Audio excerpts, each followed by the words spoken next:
Hello, and welcome back to my channel. This is Reality with DVD. How you doing? In honor of Mother Whitney, this is going to be my episode recap of Love and Marriage Huntsville, Season 7, Episode 10, 7B. Episode 10, New Kids on the Cell Block. So the episode opens up and we have the Fletchers, Nell and Chris.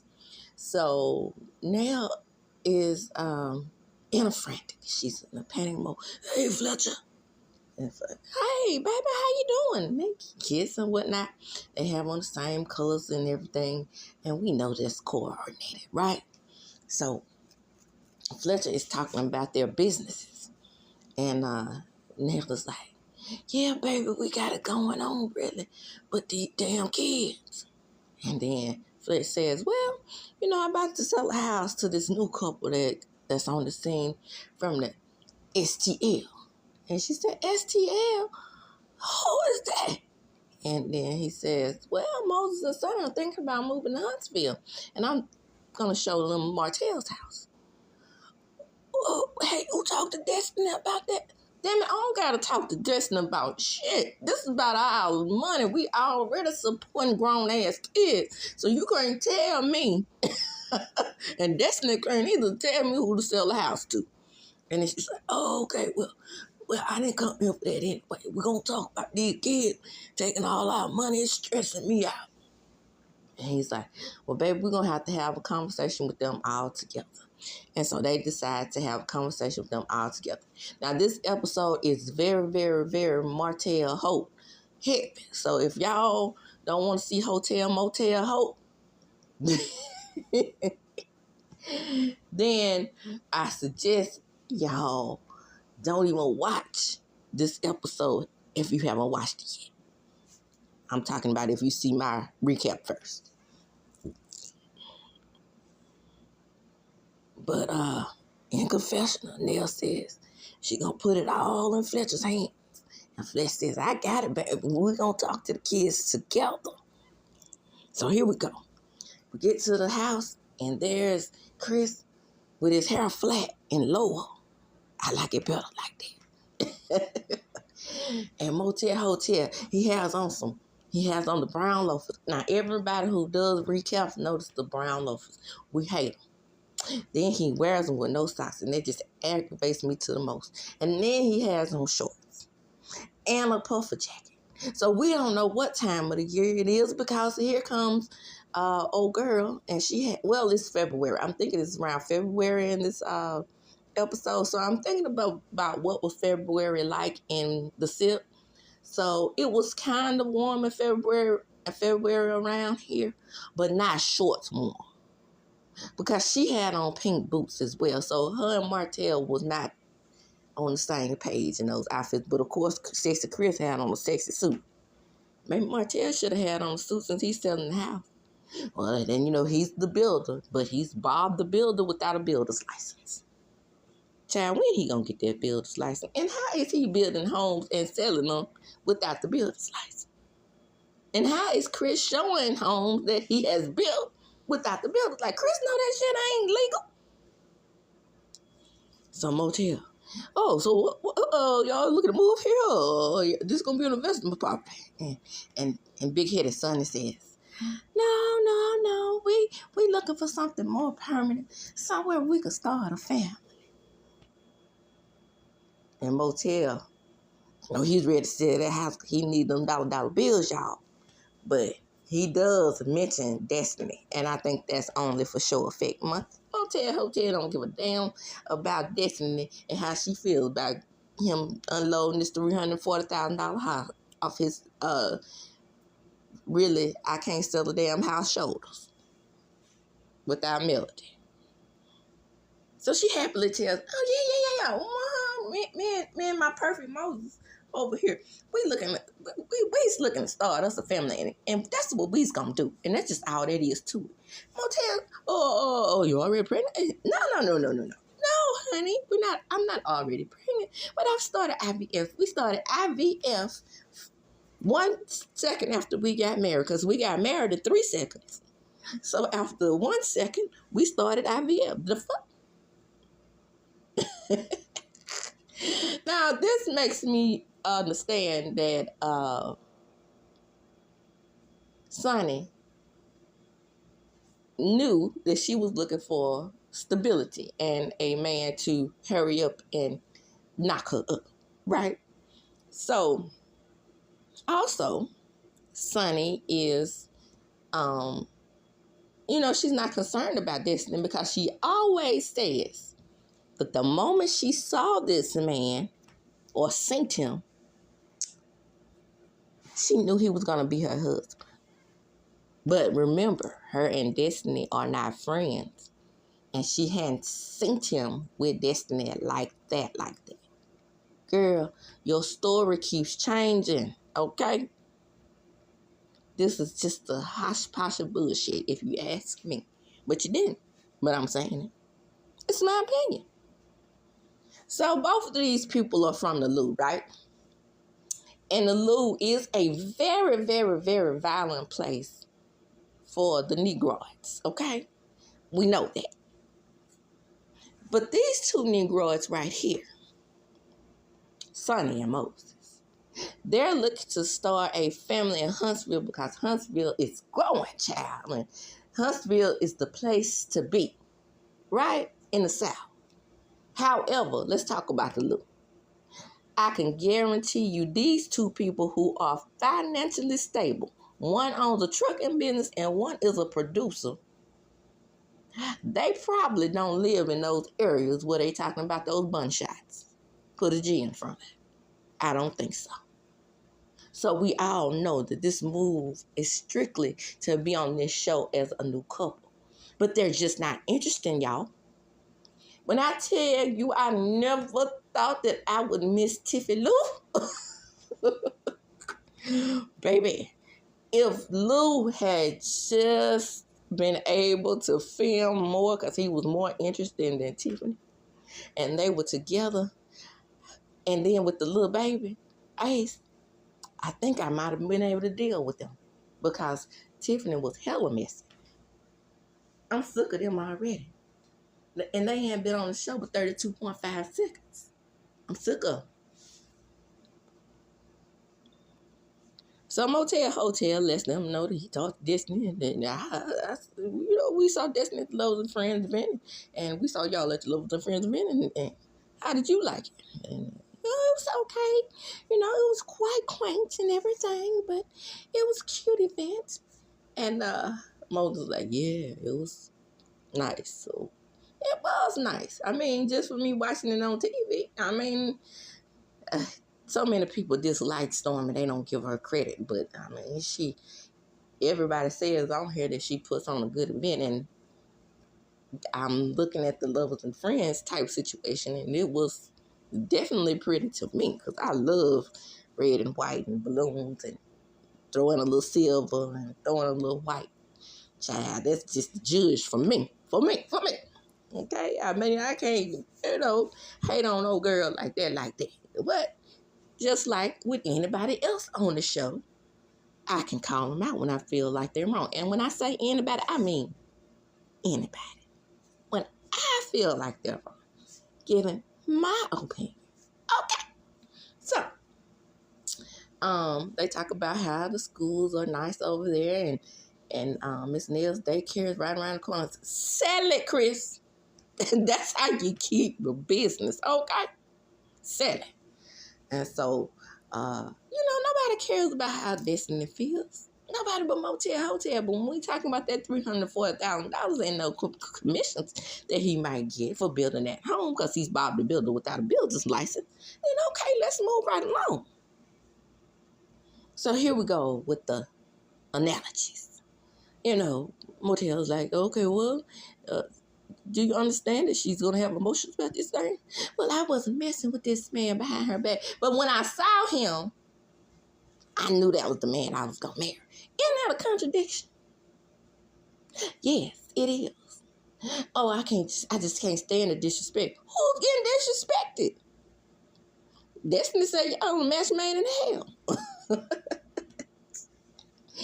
Ooh, and then Moses with the football analogy. Well, she fumbled the ball, and of course, Sonny was right there to pick it up, child. I can't make this stuff up. If I hear fumble the ball one more time. Now, Motel in this situation is the morality police.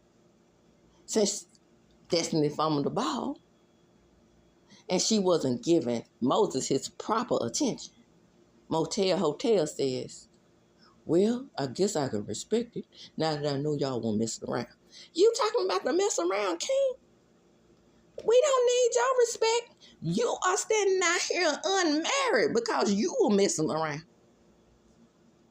She gave you 5 years to cut her off. Then she realized it was too long. Some Motel said, well, I could be neutral. Now that I know the whole story, I'm hearing both sides. But y'all, you and Nell, y'all right with Melanie based on what she tells you. No, Mom, they are neutral. They are trying to be neutral, just like you said you were neutral. This man, ooh, if I could just take those ankles and glue them together with those ugly brown loafers on to keep him off this show and walking around amongst the human beings, I would do it. Ridiculous. He does not think when he speaks. But then he said, well, I'll tell you what, Moses, if you do anything to Destiny, I'm around with Destiny all day long. So Chris says, no, I've been telling you I'm neutral from day one.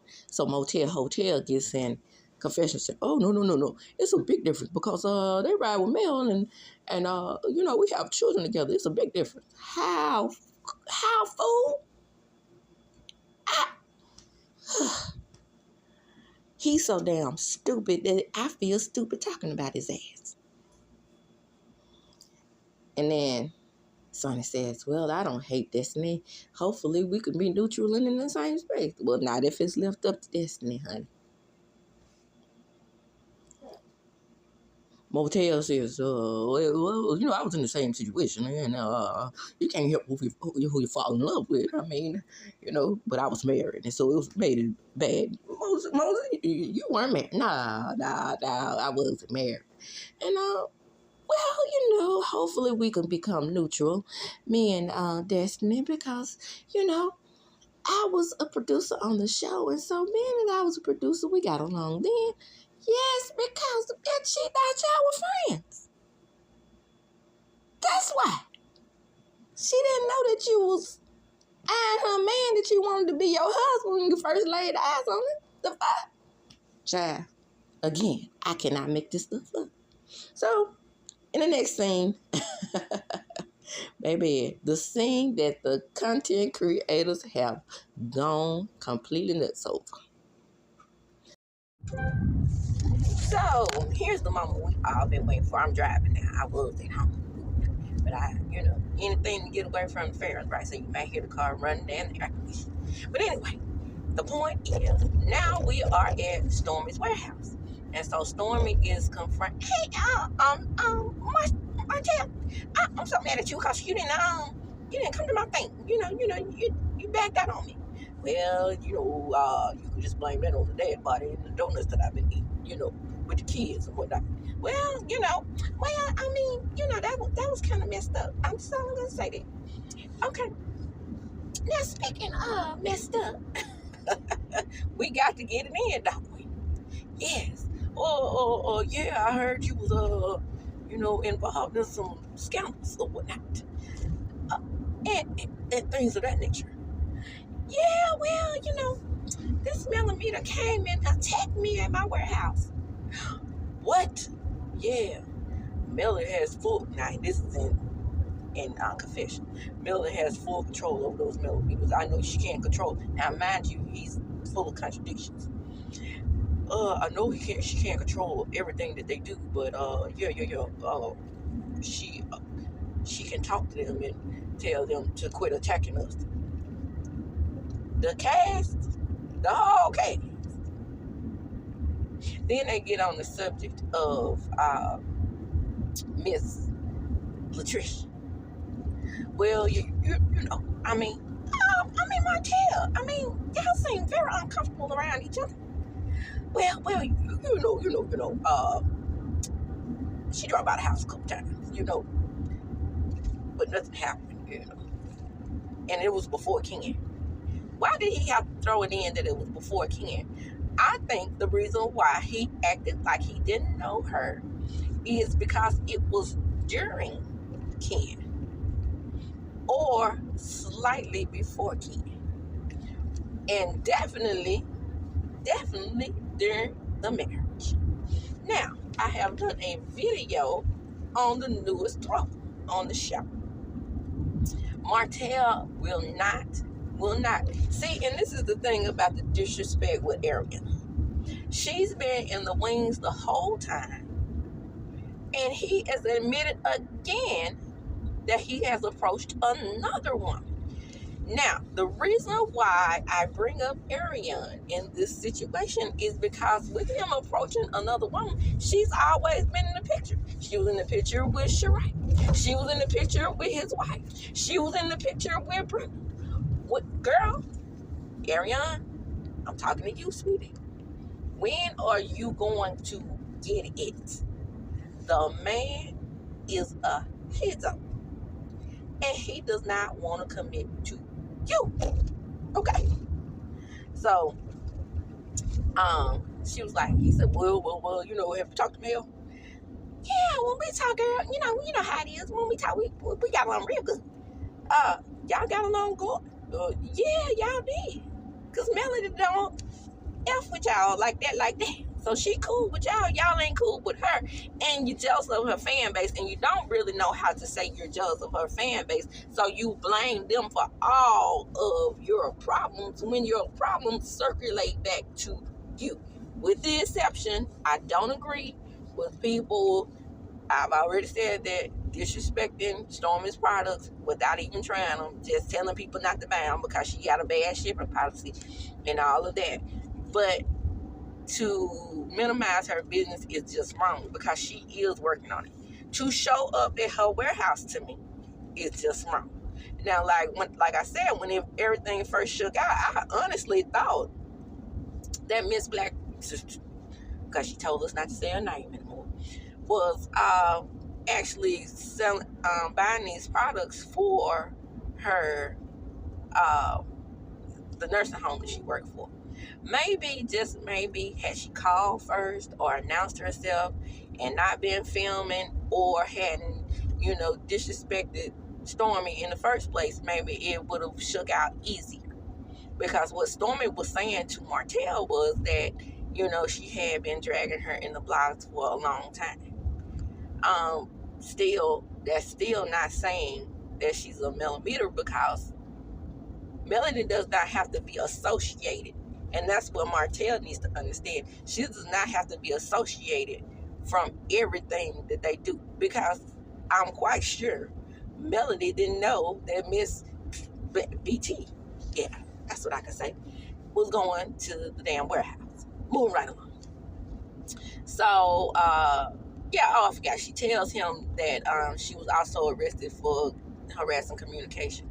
And she was like, how am I going to be arrested for harassing communications when I actually asked her, she came to my place of business? Yeah, I can see that. She pressed charges against you for cussing her out and threatening her. And you left out that part. But to me, if I'm an adult, I can cuss your ass out. What is up with all these people? Oh, she don't need to be talking to her like that. And then BT herself, oh, well, she was talking to me like I was talking to her and cuss out. I can cuss you out. Okay? And that's especially if I feel that you have done me wrong. Say, for example, Miss Betty Jean. I'm going to use Miss Betty Jean and Miss Wonderful example since they are all up in the mix. Say Miss Betty Jean do something to me or Miss Wonderful does something to me. Think I ain't going to cuss them out? The fuck? Yes, I am. I am. So quick. Okay. I said what I said. Moving right along. So then we go to dinner with Sonny and Maurice. Nothing much to discuss here. They talk about their past being similar, him being from Michigan, Kimmy being from Baltimore, and then they bring up the housing situation. And Moses' jail standing. I tweeted, I was like, what? Did Moses just say he was in jail 15 years? Which means that Destiny had to be with him in some of those 15 years. Add it up. Because I was like, the dates ain't dating. Everybody can see that these dates aren't dating. And same thing with Latricia and Motel Hotel. The dates aren't dating. They giving us all this backstory, but it ain't adding up to the audience or content creators. Let's not leave us out, because I'm a day one, and so I'm not seeing any of this making too much sense. I'm just saying. So anyway, they talk about the housing situation, and then Kim was like, well, why you didn't come to me? And this goes back to Bell Collective, right? This goes back to the paperwork. And so on Bell Collective, so Gucci didn't get the proper paperwork in order for Latrice not to work with other realtors. So Kimmy said, well, technically I can't work with you if that's the case. And Sonny was like, no, we haven't done any paperwork. And she said, well, let me sell your house.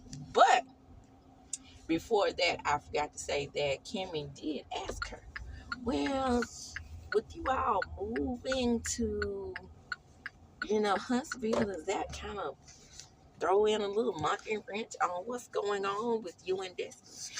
No, it don't.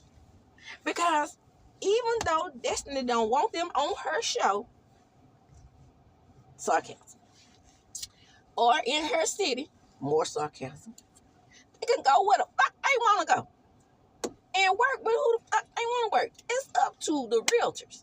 Kimmy, if you are willing to work with her, work with her. Chris, Chris already made his point clear. He's going to do what he want to do. He's going to get them commission dollars. And I ain't mad at neither one. But Kimmy is shaded, okay? Y'all ain't noticed that yet. And the only thing that they are providing this season is sitting there having dinner with folks. Have y'all noticed that? When last time we been to Mo and Cheese Puff House and Bessie Kimmy house? When? Oh, okay. It's been a while.